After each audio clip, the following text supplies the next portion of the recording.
मेरा नाम अविका है। मेरे मम्मी पापा के जाने के बाद मैं एकदम से अनाथ हो गई थी। एक दिन चाची के कहने पर रसोई में पूरियां तल रही थी। तभी चाची गुस्से से भरी रसोई में दाखिल हुई और बोली, आज फिर तेरा रिश्ता आया है। अगर तेरी शादी हो गई तो मेरे बच्चों का हिस्सा भी तेरे साथ दहेज में चला जाएगा। इतना कहकर उन्होंने खौलता हुआ तेल मेरे चेहरे पर फेंक दिया। मेरा चेहरा एकदम से जल गया और वो ठहाका लगाकर हंसने लगी और बोली, अब कोई तुझे देखने नहीं आएगा। उस पल मेरी आखिरी उम्मीद भी टूट गई थी। रात भर मैं तकिए में मुंह छिपाकर रोती रही और ऊपर वाले से बस एक दुआ मांगी, भगवान एक चमत्कार कर दो। सुबह जब मेरी आँख खुली तो सब कुछ फिर से वैसा ही था। मैं पूरियां बना रही थी। रसोई की गर्मी, तेल की चटकती आवाजें और घर की जहरीली खामोशियां मेरे कानों में गूंज रही थी। मेरी जिंदगी जैसे एक बंद कमरे में कैद थी जिसमें कोई खिड़की नहीं थी। चाची के घर पली बढ़ी लेकिन कभी अपनापन महसूस नहीं हुआ। चाची की नज़रों में मैं सिर्फ एक बोझ थी, एक ऐसा नाम जो उनके परिवार की लकीरें बिगाड़ सकता था। हर सोमवार की तरह उस दिन भी मैं चुपचाप काम में लगी थी। घी की महक और जलती आंखों की चुभन के बीच मन कहीं और भटक रहा था, शायद किसी अच्छे पल के आस में। लेकिन उस दिन तो किस्मत ने जैसे ठान लिया था कि मुझे पूरी तरह तोड़ देना है। तभी दरवाजा जोर से खुला और चाची की आवाज़ गूंज उठी, फिर से रिश्ता आया है तेरा, जैसे तू कोई रानी हो। मैं कुछ कहती उससे पहले वो फिर बोली, तेरी शादी हो गई तो मेरे बच्चों का क्या होगा? दहेज भी तुझ पर लुटा देंगे क्या? उनकी आंखों में नफरत थी। मैं पीछे हटने लगी, डर से हाथ कांपने लगे, लेकिन हाथों से पूरियां बनाती रही जैसे उनमें कोई और जान बसती हो। उन्होंने मेरी चुप्पी को गुस्से की चुनौती समझा। चीखते हुए बोली, बोल क्यों नहीं रही? गूंगी हो गई है क्या? और अचानक उन्होंने पास रखा गरम तेल से भरा चम्मच उठाया और मेरे चेहरे पर फेंक दिया। सब कुछ एक पल में बदल गया। दर्द ऐसा था जैसे रूह तक जल गई हो। मैं जमीन पर गिर पड़ी और चिख भी हलक में ही रह गई थी। कोई नहीं आया, कोई दरवाजा भी नहीं खटखटाया, बस चाची की हंसी गूंजती रही। अब कोई तुझे देखने नहीं आएगा, क्योंकि मेरा चेहरा जल चुका था, लेकिन आत्मा उससे भी ज्यादा। मैं जमीन पर पड़ी सोचती रही, क्या मैंने सच में यही जीवन मांगा था? रात भर बिस्तर पर पड़ी रही, दर्द से कराती हुई, पर उस दर्द से भी ज्यादा अंदर से टूटी हुई थी मैं। आंखों से आंसू रुकने का नाम ही नहीं ले रहे थे। दिल एक ही दुआ दोहरा रहा था, हे भगवान बस एक मौका दे दो, मुझे भी जीने का हक मिल जाए। और फिर उसी दर्द, प्रार्थना और आंसुओं के साथ मेरी आंख लग गई। सुबह जब जागी तो मन बेचैन था। सब कुछ वैसा ही था, वही दीवारें, वही खिड़की, वही चारपाई, पर हवा कुछ और कह रही थी। ऐसा लग रहा था जैसे कुछ बदलने वाला है। मैं धीरे धीरे उठी और बिना कुछ सोचे समझे आईना की तरफ बढ़ गई। शायद ये मेरी आदत बन चुकी थी, खुद को आईने में देखने की, या फिर ये जानने की चाह की कल की आग मेरे अंदर क्या बचा पाई है। आईने के सामने पहुंचकर कुछ पल यूं ही ठिठकी रही, जैसे किसी अनचाही सच्चाई ने मेरी रूह थाम ली हो। सच कहूँ तो मेरी जिंदगी सवालों से एक जैसी ही रही, भारी, थकी हुई और टूटी हुई। अनाथ होने का बोझ हर पल साथ था और सेवा ऐसा कर्तव्य बन चुकी थी जिसे मैंने कभी चुना ही नहीं था। चाची की छाया में पली बढ़ी जरूर थी, लेकिन उस छांव में कभी सुकून नहीं था। एक घर था पर मेरा कभी नहीं लगा। कल जब खौलता तेल मेरे चेहरे पर पड़ा, दर्द ने मुझे जला दिया, बाहर से भी और भीतर से भी। चेहरा बुरी तरह झुलस चुका था, लेकिन उससे भी ज्यादा मेरी आत्मा चित्कार कर उठी थी। आंखों से आंसू थमने का नाम ही नहीं ले रहे थे। हर आंसू ऐसा था मानो मेरी जली हुई आत्मा को और कुरेद रहा हो। दीवारें मेरे दर्द को लौटाकर फिर उसी सन्नाटे में डूब जाती। ना कोई मरहम, ना कोई सहारा, बस कुछ नजरों की बेरुखी और चाची की कड़वी हंसी। अब कौन रिश्ता लेकर आएगा तेरे लिए? उनकी यह बात मेरे कानों में सांप बनकर बस गई थी। मैं जमीन पर बेसुध पड़ी थी, धड़कनें थी, पर जिंदगी कहीं थमी हुई सी लग रही थी। मेरी उंगलियां फर्श पर रेंग रही थी, जैसे खुद को ढूंढ रही हो। अंदर कोई चिल्ला रहा था, ये सपना है सपना। चाची ने मुझे खींचकर कमरे में फेंक दिया, एक पुराना गद्दा बिछाया और दरवाजा बंद कर दिया। सब कुछ शांत हो गया था, इतना शांत कि सन्नाटे भी दर्द बन गए। रात धीरे धीरे बीतती गई, शरीर जकड़ा हुआ था, आंखें खुली हुई थी, लेकिन सब धुंधला था। होश आया तो सिर्फ इतना कहा, हे भगवान, और फिर चारों ओर अंधेरा छा गया। सांसें चल रही थी, लेकिन जिंदगी कहीं पीछे छूट चुकी थी। जिस चेहरे से मैं खुद को पहचानती थी, वो अब राख बन चुका था। सपने, सम्मान, उम्मीदें, सब कुछ एक चम्मच तेल के साथ जल गया था। जब दोबारा आंखें खुली तो रोशनी इतनी तेज थी कि पल भर को लगा शायद अब मैं इस दुनिया में नहीं रही। हिलने की कोशिश की, जैसे किसी ने पत्थर सा बोझ मेरे वजूद पर रख दिया हो। नाक में दवाओं की तीखी गंध थी, पट्टियों की महक और कुछ धीमी धीमी आवाजें। डॉक्टर, नर्सें, मशीनें, हर दिन पट्टियां बदली जाएंगी। किसी ने कहा, चेहरे की हालत बहुत गंभीर है, शायद उम्र भर यही निसार रहेंगे। मैंने नजरें इधर उधर घुमाई, सब कुछ धुंधला था, पर खिड़की से आती हल्की धूप और बाहर पेड़ों की सरसराहट साफ सुनाई दे रही थी। मैं कुछ बोलना चाहती थी, पर आवाज जैसे गले में ही दफन हो गई थी। गला सूखा था, होठ फटे हुए और आंखें मानो रेत में डूबी हुई। एक नर्स पास आई, उसने माथे पर हाथ रखा और मुस्कुराई। तुम होश में आ गई हो। मैंने धीरे से सिर हिलाया। वो मेरी नब्ज देखती रही, फिर बोली, तुम बहुत हिम्मत वाली हो। इस हाल में भी जिंदा बच जाना खुद एक चमत्कार है। पर मेरा आत्मा कुछ कह रहा था, क्या मैं सच में बच गई हूँ? सांसें थी, शरीर था, लेकिन वो जीवन नहीं था। चाचा एक बार देखने आए, चुपचाप कमरे में कुछ देर बैठे और बिना कुछ कहे चले गए। ना कोई सवाल, ना दिलासा, बस एक नज़र जो पहले जैसी नहीं थी। उसमें अपनापन नहीं था, सिर्फ एक दूरी और एक परायापन था। ना वो अपनापन रहा, ना ही वो एहसास जो कभी मेरे ओर से था। शायद चाचा भी अब मुझसे कतराने लगे थे। उन्हें डर था कहीं मैं अब पहले जैसी ना रहूं। उनके जाने के बाद सबसे पहला सवाल जो हवा में तैरता हुआ मेरे कानों में गुजा, क्या ये अब चेहरा देखने लायक भी है? किसी ने कहा, सब जल चुका है, राख हो गया है।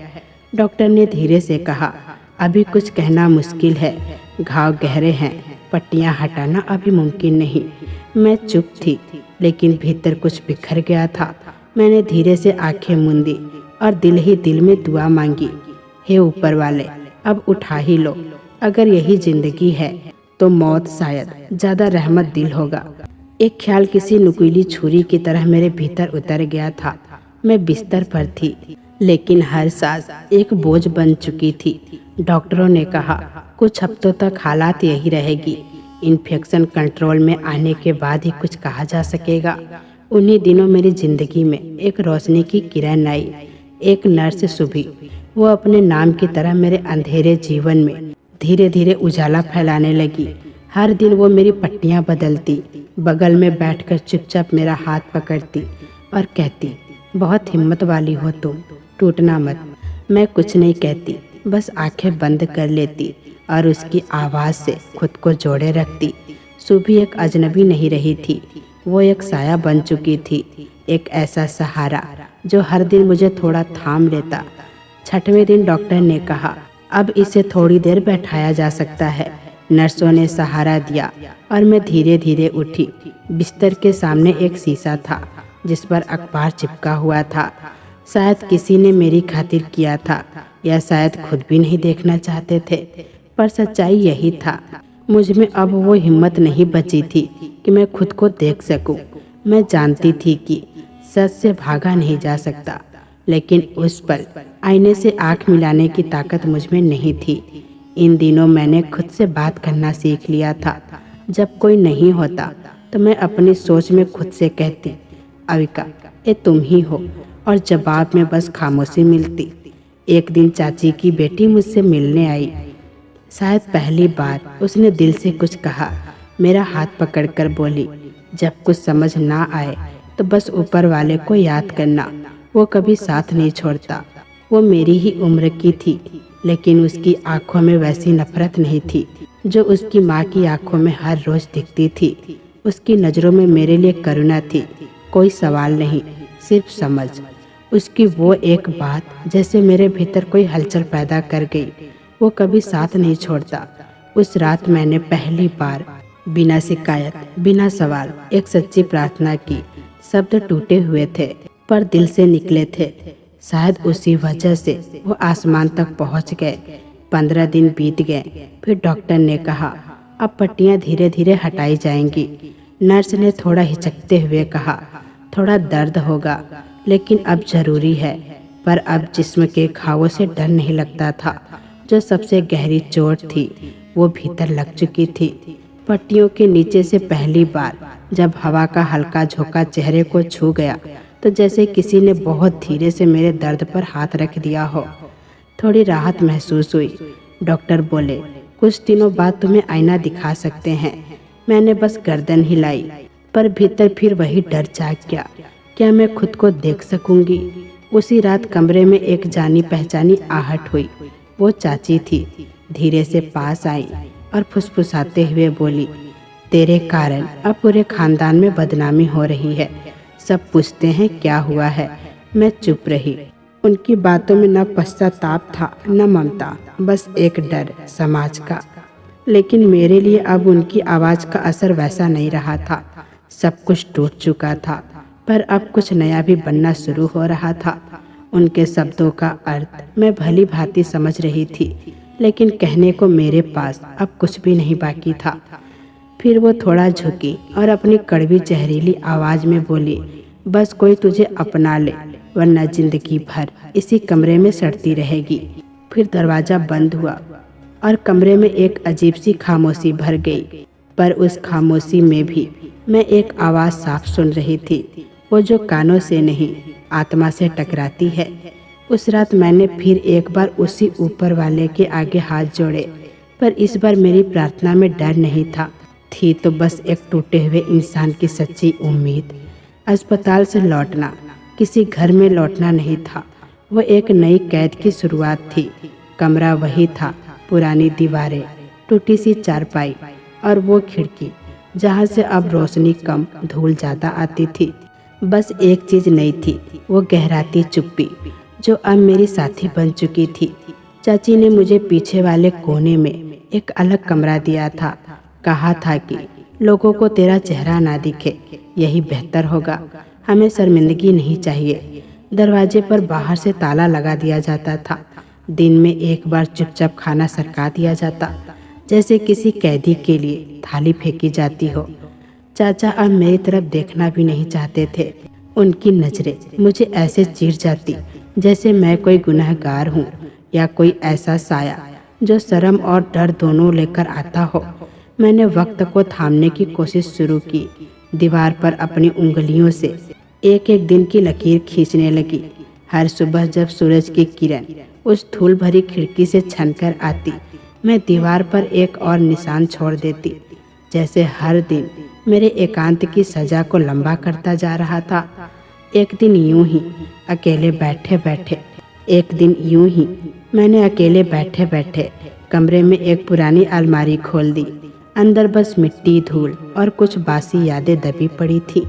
उन्हीं में एक चीज छुपी थी, एक किताब, जैसे बरसों से वही पल उसका इंतजार कर रहा था। कांपते हाथों से उसे उठाया और सीने से लगा लिया। उसका नाम था तू भी कोई जख्म सा है, धूल में लिपटी, मगर उसके पन्नों में कुछ था, जैसे मेरी ही अधूरी आवाज। उस दिन से वो किताब मेरी दुनिया बन गई। हर पन्ना मुझे मेरी कहानी सुनाता, हर शब्द मेरे घावों का आईना। पहली बार जब पढ़ा तो लगा वो आवाज मेरी नहीं थी, वो किसी और की थी, जो शायद मुझसे भी ज्यादा टूटा हुआ था। हर लाइन किसी नम जख्म पर ठंडी हवा सी थी, जो मेरे अंदर की तपिश को धीरे धीरे सुला रही थी। कुछ पंक्तियां मैं बार बार पढ़ती, जैसे अपने ही मन से सवाल कर रही हूँ, और जवाब में बस वही चुप्पी मिलती जो अब मेरी सबसे करीबी दोस्त बन चुकी थी। वो किताब अब मेरे लिए दवा बन चुकी थी। मैं रोते रोते ऊपर वाले से बात करती रहती। चेहरे की जलन अब भी थी, लेकिन मन में एक नई हवा चलने लगी थी, जैसे किसी बंजर जमीन पर पहली फुहार हो। वो किताब मेरा रिवाज बन गई थी। ना कोई मरहम था, ना कोई सहारा, बस वो कुछ पन्ने, मेरी प्रार्थनाएं और दिल के किसी कोने में एक छोटी सी ख्वाहिश। क्या सब कुछ कभी वापस आ सकता है? क्या मैं फिर से मुस्कुरा पाऊंगी? ये सवाल अक्सर मन में आता, पर हर बार खुद को रोक लेती। अब मुझे मुस्कुराहट नहीं चाहिए थी, सिर्फ सुकून चाहिए था। दुनिया की भाग दौड़, सुंदर दिखने की चाहत, सब पीछे छूट गया था। रात में जब पूरा घर नींद में डूब जाता, मैं चुपचाप अपनी किताब लेकर खिड़की के पास बैठ जाती। कमरे की हल्की रोशनी में वो पुराने पन्ने मेरी दुनिया बन जाते। घंटों बैठकर पढ़ती रहती, आंखों से आंसू बहते, लेकिन अब वो आंसू जख्म नहीं बढ़ाते थे, बल्कि जैसे अंदर की टीस को चुपचाप धोते जा रहे हों। कभी कभी चाची दरवाजे के बाहर से तंज कसती, इतना पढ़ने से तेरा चेहरा वापस आ जाएगा क्या? ऊपर वाला कोई चमत्कार नहीं करता, लोग तुझे देखकर मुंह फेर लेते हैं, यही सच्चाई है, मान ले इसे। अब मैं जवाब नहीं देती। उनकी बातों का असर अब वैसा नहीं होता था। जब दिल बहुत भर आता, मैं बस आसमान की ओर देखती और कहती, जो तू चाहे वही मेरे लिए बेहतर होगा। कुछ दिन बाद चाची मुझे दोबारा अस्पताल लेकर गई। डॉक्टर ने कहा सुधार हो रहा है, मगर बहुत धीरे से। चाची ने तुरंत ताना मारा, देखा ऊपर वाला कोई करिश्मा करने वाला नहीं है। ये सोचती है कि कोई चमत्कार आएगा और सब ठीक कर देगा। डॉक्टर चुप रहे। मैंने नजरें नीचे कर ली, पर मेरे भीतर उस किताब की एक पंक्ति घुसती रही, सब्र अगर सांस बन जाए तो दर्द भी तसल्ली देने लगता है। और फिर एक दिन चाची खुद मेरे कमरे में आई। हाथ में एक पुरानी चादर थी। धीरे से बोली, ये तेरी माँ की है, शायद तुझे याद हो। मैंने चादर को हाथ में लिया और पहली बार कुछ महसूस किया, जैसे बीता हुआ कल लौट आया हो। उस कपड़े की खुशबू, उसकी मुलायम छुअन, सब कुछ मेरी आत्मा पर जैसे एक नरम सुकून भरा पर्दा बनकर लिपट गया था। उस दिन पहली बार मैंने आंसुओं को रोका नहीं, उन्हें बहने दिया, क्योंकि अब हर आंसू मेरी वापसी की कहानी लिख रहा था। रात को मैंने माँ को सपने में देखा। वो सफ़ेद कपड़ों में थी, शांत मुस्कुराती हुई। उन्होंने कुछ कहा नहीं, बस पास आई, माथे पर हाथ और पैरों पर धीमे से हाथ फेरा और फिर हवा की तरह गायब हो गई। मैं चौंक कर उठी, पसीने से लथपथ थी, लेकिन दिल में एक अजीब सी हलचल थी। माँ का चेहरा, उनका छुअन, वो मुस्कान जैसे कह गई हो, बेटा हार मत मानना, सब्र रख, मैं तेरे साथ हूँ। उस दिन से मेरी सुबह एक छोटी सी प्रार्थना से शुरू होने लगी। रातें वही किताब, वही प्रार्थना, और फिर नींद की चुप गोद, जैसे ये सब मेरी जिंदगी का हिस्सा बन गया था। अब नींद भी किसी दुआ की तरह लगती थी। और फिर एक रात जब मैं किताब पढ़ते पढ़ते सो गई, कुछ ऐसा हुआ जो पहले कभी महसूस नहीं किया था। मैंने सपना देखा था, जैसे कोई दरवाज़ा खुला हो और मैं किसी अनजानी हल्की सी रोशनी की तरफ बढ़ रही हूँ। चारों ओर कुछ नहीं दिख रहा था, बस सफ़ेद चमकती रोशनी जो हर कदम के साथ और तेज हो रही थी। उस उजाले के बीच एक चेहरा उभरा, न पूरी तरह पुरुष न स्त्री, बस एक प्रकाशमयी आकृति। उस आँखों में एक गहरा सुकून था, होठों पर एक ऐसी मुस्कान जो भरोसा दे। धीरे से उसने कहा, तुम्हारा सब्र अब खत्म होने को है, बस एक आखिरी मोड़ बाकी है। मैं कुछ कहना चाहती थी, लेकिन जुबान जैसे बंध चुकी थी। फिर भी उसकी बात, उसकी मौजूदगी मेरे भीतर उतरती चली गई, जैसे किसी ने दिल की गहराई में चुपचाप उम्मीद का एक बीज बो दिया हो। उसने अपना हाथ मेरी ओर बढ़ाया, मगर छुआ नहीं, बस एक एहसास था, जैसे मेरे शरीर के आर पार कोई हल्की गर्म लहर बह निकली हो। और उसी पल मेरी नींद टूट गई। मैं पूरी तरह पसीने से भीगी हुई थी। सांसें इतनी तेज चल रही थी जैसे दिल पसलियां चीरकर बाहर आना चाहता हो। कमरे में अंधेरा था, फिर भी ऐसा लगा जैसे वहाँ अभी भी कुछ रोशनी बाकी हो। कोई चमक जो पूरी तरह गई नहीं थी। मैंने आंखें बंद की और अपनी वही प्रार्थनाएं दोहराई जो अब मेरी सबसे मजबूत ढाल बन गई थी। उस रात कमरे में मेरी अपनी ही आवाज़ गूंज रही थी, ना चीख ना रुलाई, बस एक ऐसी आवाज़ जिसमें कोई अनजानी ताकत थी, जैसे मेरे भीतर किसी ने मुझे थाम लिया हो। मैं पूरी रात जागती रही और पहली बार मैंने खिड़की के पार सूरज की पहली किरण को देखा।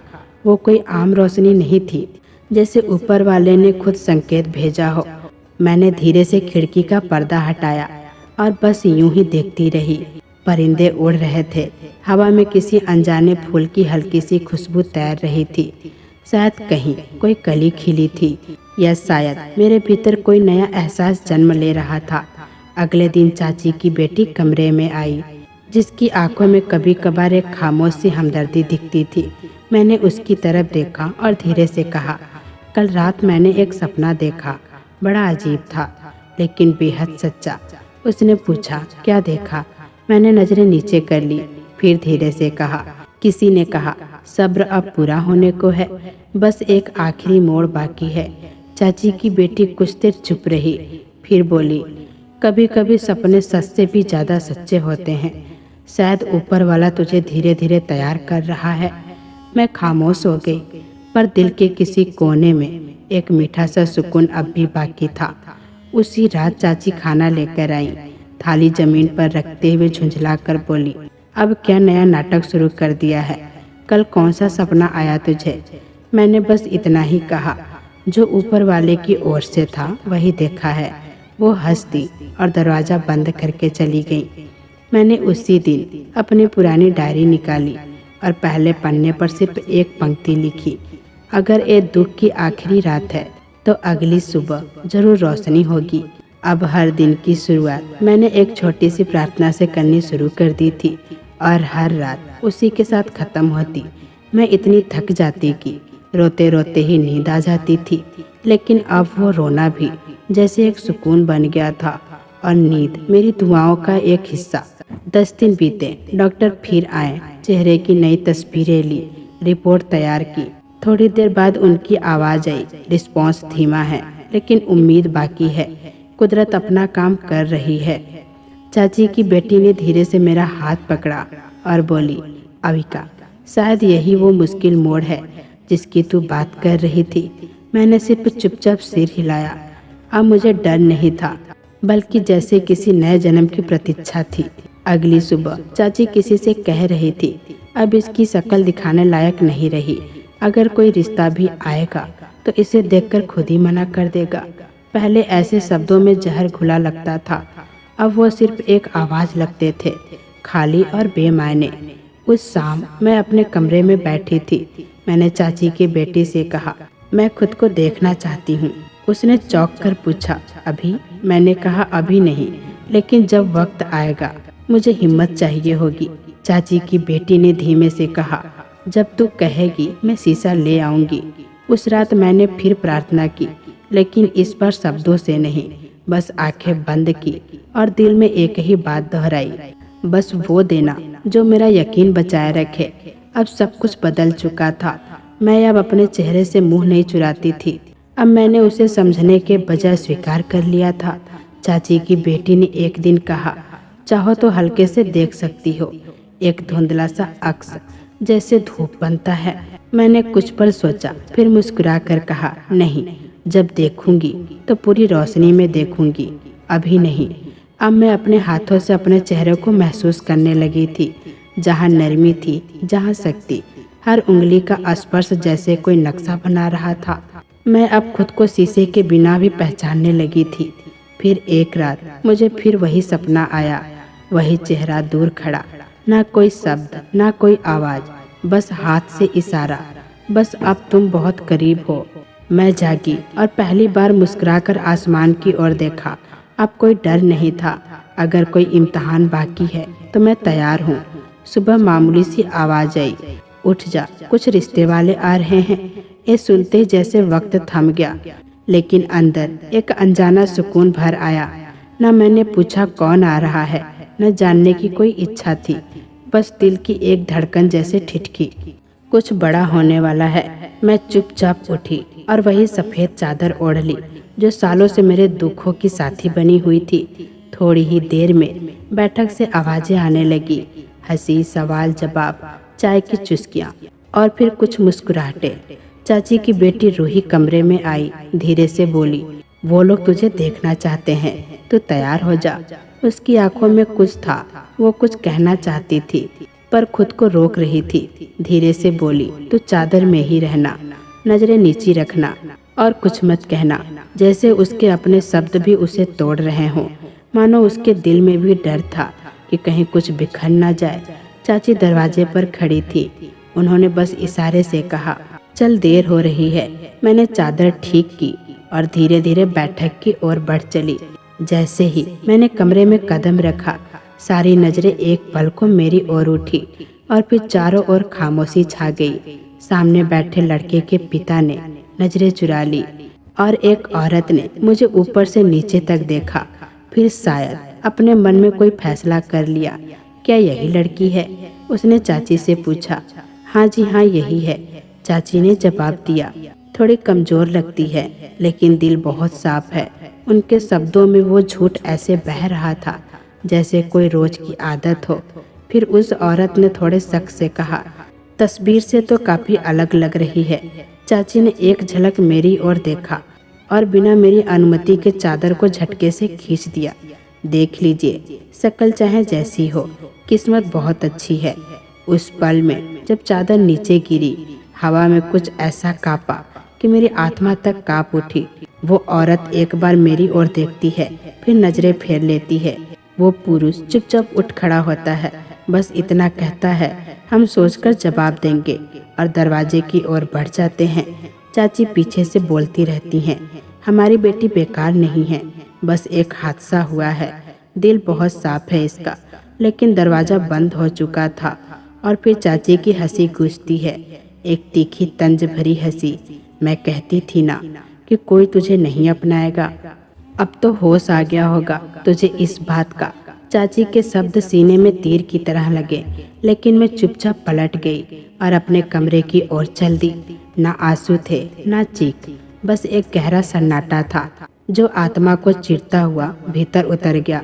मैं उसी दीवार के कोने में जाकर बैठ गई जहां मैं हर इनकार को गिनती थी। आज एक और निशान जोड़ा, रिश्ता नंबर 4, इनकार। रात भर बेबस लेटी रही। इस बार आवाज कांप रही थी, लेकिन प्रार्थना में कोई कमी नहीं थी।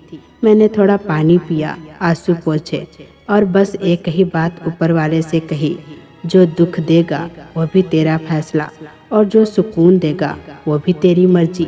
बस मुझे अपना आशीर्वाद दे देना, बाकी सब तेरे हवाले। मैंने हाथ बढ़ाया शीशे की तरफ। अब भी उस पर अखबार चिपका हुआ था। हाथ वही रोक लिया, नहीं, अभी नहीं। मुझे वो अक्स नहीं देखना जो मेरे अंदर का यकीन तोड़ दे। अगली सुबह चाची की बेटी रूही आई। उसने कहा, तुम्हारे चेहरे के जख्म शायद जल्दी भर रहे हैं, डॉक्टरों को उम्मीद है। मैंने धीरे से पूछा, क्या चमत्कार सिर्फ शक्ल में होते हैं? वो मुस्कुरा दी, कभी कभी दिल भी चमत्कार करता है, और तू खुद एक चमत्कार है। जो बदलाव अंदर से हो रहा है वो असली चमत्कार है।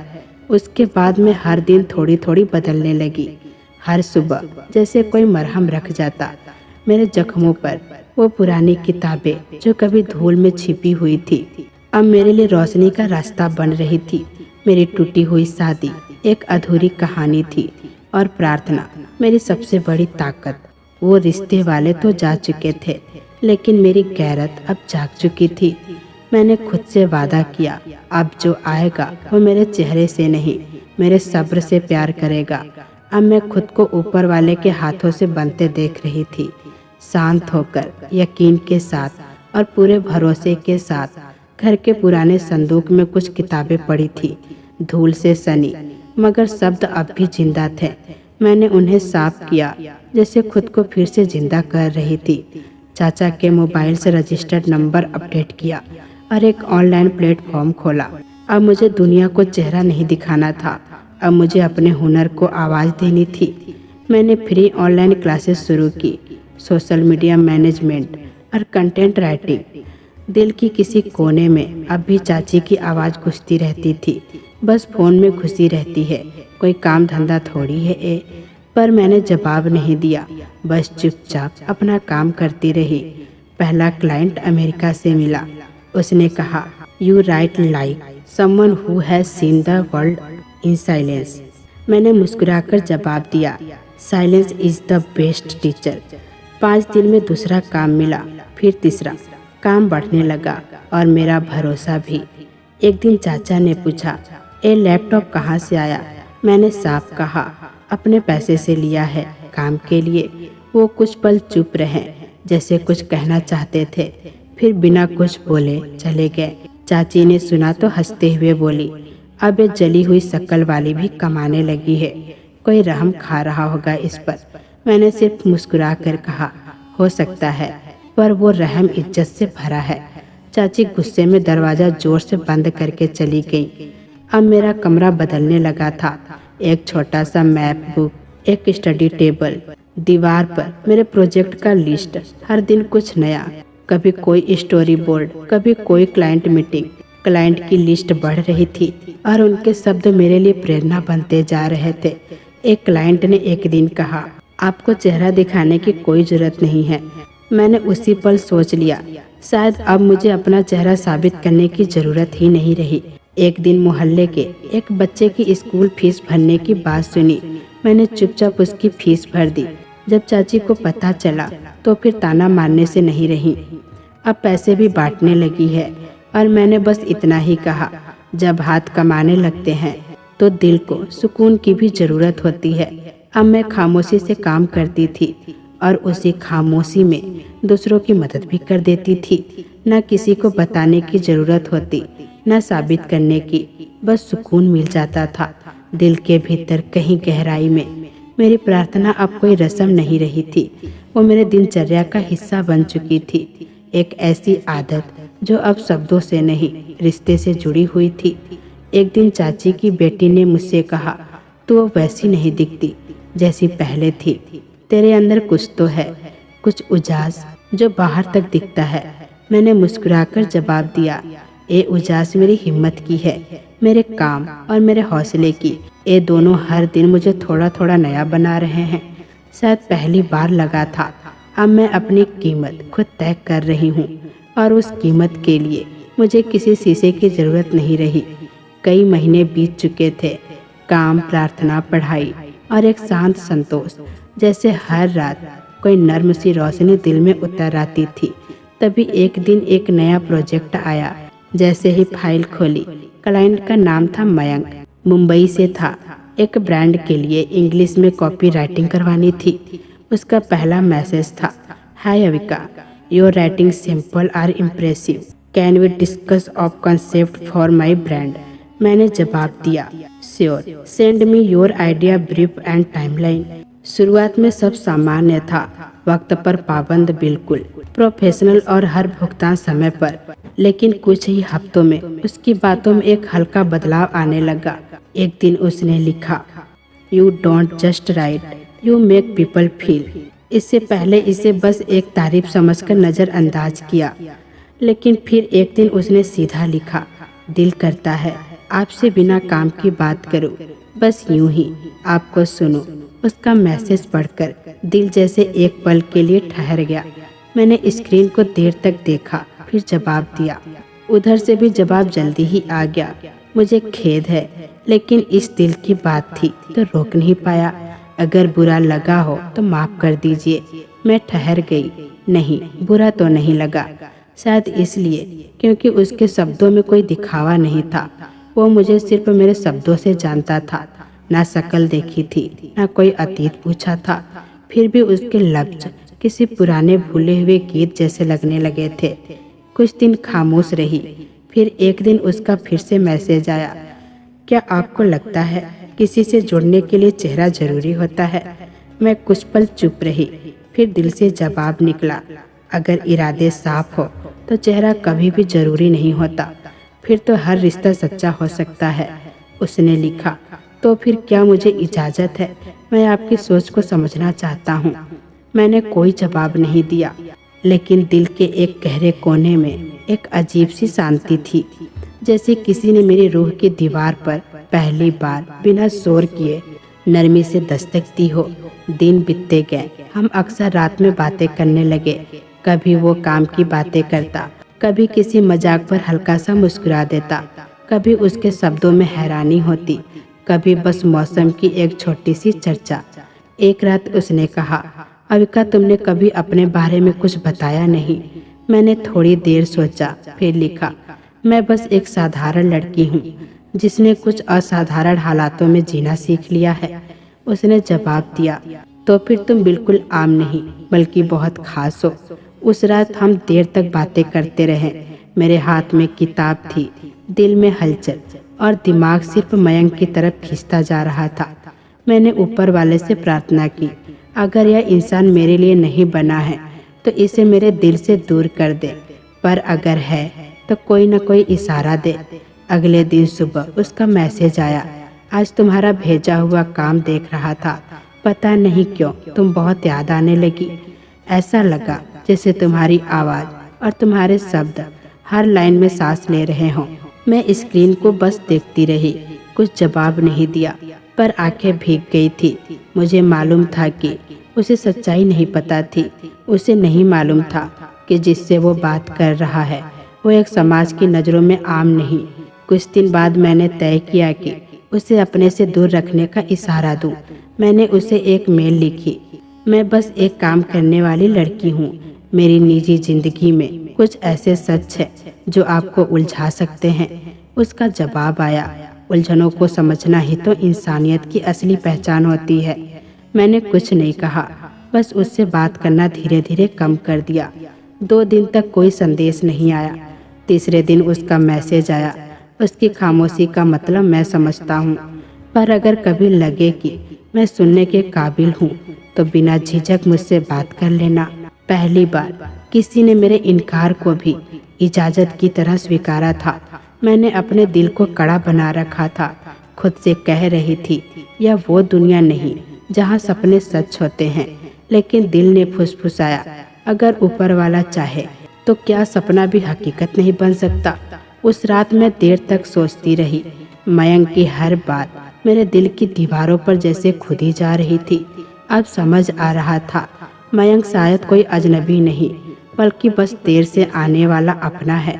कभी कभी कुछ लोग हमारी आत्मा को ऐसे छू जाते हैं जैसे जन्मों का रिश्ता हो, पर दिमाग अब भी डर रहा था। जब सच सामने आएगा, जब वो मेरा चेहरा देखेगा तो क्या वो पलट नहीं जाएगा। काम पूरा होने के बाद मयंक ने कॉल करने को कहा, सिर्फ ऑडियो कॉल, वीडियो नहीं। मैंने सोचा यह तो मामूली बात है, लेकिन दिल की धड़कनें तेज हो गई। फिर उसने अचानक कहा, अविका क्या कभी ऐसा हो सकता है कि हम मिलें, बस आमने सामने बैठकर खामोशी से बातें करें। मेरा दिल जैसे एक पल के लिए रुक गया। मैंने कमरे की दीवारों को देखा, हाथ अनायासी चेहरे पर चला गया, जैसे वो जला हुआ हिस्सा अभी भी छिपाने की कोशिश कर रहा हो। वो फिर बोला, मैं तुमसे मिलना चाहता हूँ, क्या यह मुमकिन है? इस बार उसकी आवाज़ और भी नरम थी, जैसे उसे भी यह डर हो कि मैं उसे नकार न दूँ। मेरी उंगलियां कीबोर्ड पर ठहर गई। कुछ पल सोचती रही, फिर धीरे से टाइप किया, मयंक मेरी सच्चाई तुम्हें झकझोर सकती है। कुछ ही देर में उसका जवाब आया, कभी कभी किसी की आत्मा इतनी साफ होती है कि वो चेहरा नहीं दिल से देखी जाती है। मैंने तुम्हारी आत्मा को महसूस किया है। मैंने फोन एक ओर रख दिया और आंखें बंद कर ली। दिल के भीतर कहीं एक गहरी शांति उतर रही थी। अब वो अकेलापन भी एक सुकून बनता जा रहा था। सालों बाद किसी ने मेरे भीतर तक जाकर ऐसे शब्द दिए थे जो सीधे रूह को छू गए थे। उसी दिन मैंने पहली बार शीशे को देर तक देखा था। चेहरे पर चिपका अखबार हटाया और अपनी ही आंखों में झांकने की हिम्मत की। खुद से पूछा, अगर वो मुझे इस हाल में भी अपनाए तो क्या मैं खुद को फिर से पा सकूंगी? लेकिन कुछ ही पल में मैंने अखबार फिर से चेहरे पर चिपका लिया और जमीन पर बैठ गई। हिम्मत जैसे फिर से धड़कने लगी थी। उसी रात मयंक का एक और मैसेज आया, अगर तुम मेरे सामने आओ और तुम्हारा चेहरा वैसा हो जैसा दुनिया नहीं चाहती, तो भी मैं तुमसे उतना ही प्यार करूंगा, क्योंकि मुझे तुम्हारा चेहरा नहीं तुम चाहिए। मेरी आंखें भर आई। मैंने ऊपर देखा और भीगे मन से प्रार्थना की, अगर यही मेरा नसीब है तो कोई चमत्कार दिखा दे, कोई इशारा दे दे जो सिर्फ तू दे सकता है। अगली सुबह मैंने पहली बार लैपटॉप खोला, कैमरे की सेटिंग देखी। उंगलियां कांप रही थी, पर दिल जैसे धीरे से कह रहा था, अब वक्त आ गया है। मैंने मयंक को मैसेज किया, क्या कल शाम तुम मुझसे वीडियो कॉल पर बात कर सकते हो? उसका फौरन जवाब आया, यस। मैंने सिर्फ लिखा, कल शाम। अगले दिन मैं पूरे दिन खामोश रही, मन में तूफान चल रहा था। चाची की बेटी ने पूछा, तो कुछ बदली बदली सी लग रही है, सब ठीक है? मैंने हल्की सी मुस्कान के साथ जवाब दिया, बस मेरे लिए दुआ करना, आज वो पल है जिससे मेरा सब कुछ बदला जा सकता है। शाम होते ही मैंने खुद को तैयार किया, हल्की सी चादर ओढ़ी, कैमरा ऑन किया, पर कॉल नहीं की। बस वहीं बैठी रही, सोचती रही, अगर वो मुझे देखकर खामोश हो गया तो अगर उसकी आंखों में झिझक दिखी तो क्या मैं फिर से बिखर जाऊंगी? पर इस पर दिल ने कुछ और कहा, अब तो सामना करना ही होगा, या तो टूट जाऊंगी या फिर खुद को फिर से पाऊंगी। मैंने फिर से आंखें बंद की और प्रार्थना की, अगर वो तेरा भेजा हुआ है तो मेरी इज्जत बचा लेना। मयंक की कॉल आने ही वाली थी, दिल की धड़कनें तेज हो गई थी, मेरी उंगलियां स्क्रीन तक गई और कॉल रिसीव कर लिया। अभी तक कैमरा बंद था। मैंने आंखें बंद की, कुछ पढ़ा और फिर थोड़ी हिम्मत जुटाकर कैमरा ऑन कर दिया। दूसरी तरफ कुछ लम्हों की खामोशी रही, फिर मयंक की आवाज़ आई, तुम्हारी आंखें बिल्कुल वैसी ही है जैसी मैंने सोची थी। मेरी आंखों से आंसू बह निकले। मैंने तुरंत कैमरा बंद किया और बस इतना लिखा, शुक्रिया, तुमने मुझे मेरी ही नज़रों में अनमोल बना दिया। मुझे नहीं पता था आगे क्या होने वाला है, पर इतना जरूर जान गई थी, शायद मेरी कहानी खत्म नहीं हो रही, बल्कि अब एक नया रास्ता खुल रहा है। मयंक की यह वीडियो कॉल खत्म हो चुकी थी, लेकिन उसका असर जैसे मेरी रूह में कहीं ठहर गया था। उसने कुछ भी नहीं पूछा, ना कोई सवाल, न किसी तरह की हमदर्दी, सिर्फ मेरी आंखों को देखा और कहा, तुम्हारी आंखें अब भी वही है, लेकिन उनमें अब रोशनी ज़्यादा है। उस एक बात ने जैसे बरसों से जमे मेरे भीतर के दुख को पिघला दिया हो। लेकिन कहीं ना कहीं मेरे मन में अब भी एक सवाल बाकी था, जब तक मैं खुद को सच में स्वीकार ना कर लूं, कैसे मान लूं कि सब ठीक हो गया है। अपने चेहरे को शीशे में देखना मेरे लिए कभी आसान नहीं रहा। वक्त बीतता गया, मौसम बदले, दिन और रातें गुजरती रही, लेकिन मैंने अब तक उस पुराने अखबार में लिपटे शीशे को हाथ नहीं लगाया था। पर उस रात सब कुछ बदल गया। बाहर हल्की बारिश हो रही थी, खिड़की पर टपकती बूंदों की आवाज़ मानो मुझे भीतर से पुकार रही थी। मैं खिड़की के पास गई, मन में एक नई हलचल उठ रही थी, जैसे कोई कह रहा हो, अब वक्त है खुद से आंख मिलाने का, अब खुद को माफ करने का। हाथ कांप रहे थे, लेकिन दिल में सुकून था। मैंने आसमान की ओर देखा और कहा, अगर यह मेरी आखिरी उम्मीद है तो इसे पूरा कर दे। हे मेरे खुदा, मुझे तसल्ली दे, मुझे वही दे जो मेरे लिए सही हो। धीरे धीरे मेरी आंखें बंद हो गई, या शायद मैं थक गई थी, लेकिन अंदर सब कुछ शांत हो चुका था। उस रात एक सपना आया, वही चेहरा जो पहले भी सपनों में आता था, पर इस बार बिल्कुल पास और साफ। उसने बस इतना कहा, तेरी दुआ कबूल हो चुकी है, सुबह शीशा जरूर देखना। मैं चौंक कर उठी, यह सपना था या कोई पैगाम? सूरज की किरणें खिड़की से कमरे में उतर रही थी। यह सब कुछ अलग थी। कमरे में एक सुकून भरी महक थी, शायद मयंक ने फूल भेजे थे, या फिर मेरे अंदर की उम्मीद की खुशबू अब बाहर आने लगी थी। मैंने बिस्तर के नीचे से वो पुराना शीशा निकाला जो अखबार में लिपटा हुआ था, बरसों से छिपा, जैसे मेरा अतीत हो। धीरे धीरे परतें हटाई, जैसे वक्त की परतें खोल रही हूँ। शीशा साफ किया, हाथ अब भी कांप रहे थे, आंखें बंद थी। एक लंबी सांस ली, ऊपर वाले का नाम लिया और फिर आंखें खोली। सूरज की रोशनी सीधे मेरे चेहरे पर पड़ी। मैं कुछ पल वैसे ही बैठी रही, गोद में रखा शीशा, उसमें झलकता चेहरा, मेरा अपना चेहरा, पर इस बार कुछ अलग था। ना कोई जलन, ना कोई निशान, ना कोई अतीत की परछाई। जैसे खुदा ने मेरी रूह की चमक मेरे चेहरे पर उतार दी हो। मेरे होठ से बस यही निकला, शुक्रिया ऊपर वाले, तूने मुझे मेरा हौसला, मेरा वजूद लौटा दिया। मैं अपनी उंगलियों से धीरे धीरे चेहरे को छूती रही, हर स्पर्श के साथ जैसे खुद को यकीन दिला रही थी, हाँ यह मैं ही हूँ, पूरी सही सलामत। तभी चाची की बेटी कमरे में आई।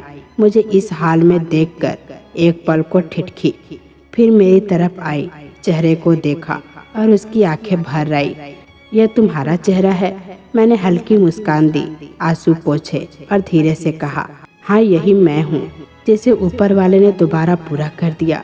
जो खो गया था वो अब वापस आ गया है, और शायद इस बार पहले से भी बेहतर। वो मेरे करीब आई, मेरे चेहरे को दोनों हाथों में लेकर देखा और लगभग फुसफुसाते हुए बोली, अविका, यह तो किसी चमत्कार से कम नहीं। मैंने आज तक ऐसी त्वचा, ऐसा चेहरा नहीं देखा। यह ऊपर वाले का हाथ है, उसकी सीधी दस्तक। मैं मुस्कुरा दी, लेकिन वो मुस्कान कोई आम हंसी नहीं थी। वो थी उस बंधन से मिली मुक्ति जो बरसों से मेरे गले में अटका हुआ था। मैंने वही शॉल ओढ़ रखी थी जिसे एक दिन चाची ने ताना मारते हुए मेरे ऊपर फेंक दिया था। जले हुए लोग कुछ नहीं होते, पर आज वही शॉल मेरे जीत का प्रतीक बन गया था। मैंने मयंक को एक मैसेज भेजा, अगर अब भी देखना चाहते हो तो देख लो, आज मेरे सामने सिर्फ सच खड़ा है। उसका जवाब तुरंत आया, मैं उतना ही तैयार हूँ जितना तुम हो। वीडियो कॉल शुरू हुई। मैंने गहरी सांस ली, धड़कनों को समेटा और फिर कैमरा ऑन कर दिया। दूसरी तरफ मयंक का चेहरा दिखाई दिया। वो बस देखता रहा, खामोश, स्तब्ध, जैसे उसकी सांसें कुछ पल के लिए थम गई हो। कुछ देर बाद वो बोला, मैंने कहा था ना, तुम्हारी आंखें वही है जिन्हें मैंने अपने ख्वाबों में देखा था। लेकिन आज जो देख रहा हूँ वो ख्वाब नहीं, ऊपर वाले को जवाब है। मेरी आंखों से आंसू बह निकले, दिल का कोई पुराना बोझ जैसे उतर गया हो। मैंने कहा, मैं वही हूँ जो कल तक खुद से भी छिपती फिरती रहती थी। आज अपना पूरा सच तुम्हारे सामने रख रही हूँ, उसने धीरे से कहा, और मैं उसी सच्चाई से तुम्हें सबसे ज्यादा चाहता हूँ। जिस रूप में तुम हो उसी में सबसे खूबसूरत हो। मैं खामोश थी, सुन रही थी। फिर उसने पूछा, क्या अब तुम मुझसे शादी के लिए राजी हो? उसके लहजे में कोई दबाव नहीं था, बस एक गहरी उम्मीद थी। मैंने उसकी आंखों में देखा और कहा, हाँ मैं राजी हूँ, अगर ऊपर वाला भी राजी है। वीडियो कॉल खत्म हो गई, लेकिन जो शांति दिल में उतरी थी वो शायद बरसों की प्रार्थनाओं की उत्तर थी। उसी वक्त चाची कमरे में आई। शायद किसी ने उन्हें बता दिया था कि मैं अब वैसी नहीं रही। उनकी नजरें मेरे चेहरे पर अटक गई। वो चुपचाप मुझे घूरती रही। यह कैसे मुमकिन है? वो बुदबुदाई। वो क्षण था जब मुझे पहली बार अपने आप में पूर्णता का अनुभव हुआ, लेकिन मेरी रोशनी शायद उनके अंधकार को और गहरा कर गई थी। अगली सुबह मैंने पहली बार खुले आसमान के नीचे बैठकर नाश्ता किया था। चाची की बेटी मेरे पास थी और चाचा दूर से देख रहे थे, जैसे यकीन नहीं कर पा रहे थे कि यह सब सच है। चाची दरवाजे पर खड़ी थी, उनकी निगाहें अब भी मुझ पर टिकी थी, जैसे कोई दुश्मन को देखता है। शाम को पड़ोस की एक औरत आई और बोली, सुना है अबिका बिल्कुल ठीक हो गई है, ऊपर वाले ने करिश्मा कर दिया। चाची ने तीखे लहजे में जवाब दिया, कौन सा करिश्मा? सब दिखावा है, कोई मेकअप या प्लास्टिक सर्जरी है, सच नहीं, सब झूठ है। और गुस्से में घर के अंदर चली गई। फिर जैसे पागलपन सवार हो गया, वो चिल्लाई, मैंने ही इसे जलाया था, मैं जानती हूँ कैसे जली थी, ये ठीक हो ही नहीं सकती, ये सब झूठ है। चाचा ने उन्हें रोकना चाहा, बस करो, ऊपर वाला का शुक्र मनाओ कि वो बच गई, लेकिन उन्होंने हाथ झटक दिया, नहीं, अगर पहली बार जलाने से कुछ नहीं बदला तो इस बार मैं पूरी तरह इसको खत्म कर दूंगी। उनकी आंखों में पागलपन उतर गया था, उनका चेहरा डरावना हो गया था। वो सीधी किचन की ओर भागी, तेल का डिब्बा उठाया, गैस जलाई और आग के पास जा खड़ी हुई। अब की बार बच नहीं पाएगी। और शायद उस घड़ी को खुद ऊपर वाले ने सुन लिया था। चाची फर्श पर गिरी, चिकनाई से पांव फिसला और उनके हाथ से उबलता हुआ तेल सीधा उनके ही ऊपर जा गिरा। उनका जोर से आवाज आया। मैं जल गई। उनकी चीख ने पूरे घर की हवा को कपा दिया। सभी लोग दौड़कर किचन की ओर भागे। मैं भी दिल थामे कांपते कदमों से वहां पहुंची। किचन में दाखिल होते ही उन्हें फर्श पर छटपटाते देखा। चेहरा जलन और दर्द से भरा हुआ था। वही डर उनकी आंखों में था जो कभी मेरे भीतर ठहरा था। मैं चुपचाप उनके पास गई, धीरे से उनके पास बैठी और बहुत शांत स्वर में बोली, ये वही तेल है ना जो कभी मेरे लिए रखा गया था। उन्हें अस्पताल ले जाया गया। कुछ दिन बाद मैं उन्हें देखने पहुंची। कमरे में दाखिल होते ही उनकी नज़र मुझ पर पड़ी। वो नजरें अब नफरत से नहीं, पछतावे और शर्म से भरी हुई थी। शब्द अटके हुए थे, लेकिन कुछ कहने की कोशिश अब भी बाकी थी। मैं कुछ कहे बिना उनके पास जाकर बैठ गई। उन्होंने कांपते हाथों से मेरा हाथ थामने की कोशिश की। बहुत धीरे धीरे मेरा हाथ पकड़ा और टूटी आवाज में बोली, अविका, मैं बहुत गलत थी। इतनी कड़वी और बेरहम की किसी का दर्द देख नहीं पाई, न तेरा न किसी और का। लेकिन आज समझ आया, जब तक इंसान खुद नहीं जलता, दूसरे के घाव का दर्द महसूस नहीं होता। मैं कुछ नहीं मांगती, बस तेरी माफ़ी चाहिए। मैं कुछ पल चुप रही। उनके चेहरे पर अब पुराने घाव नहीं थे, बल्कि उनके भीतर की टूटन उभर आई थी। मैंने हल्के स्वर में कहा, आपको माफ़ी मेरी नहीं, ऊपर वाले की ज़रूरत थी, और वो तो आपको पहले ही माफ़ कर चुके हैं, वरना आज आप यहाँ तक नहीं होती। मैं तो बस अब उसी की राह पर चल रही हूँ।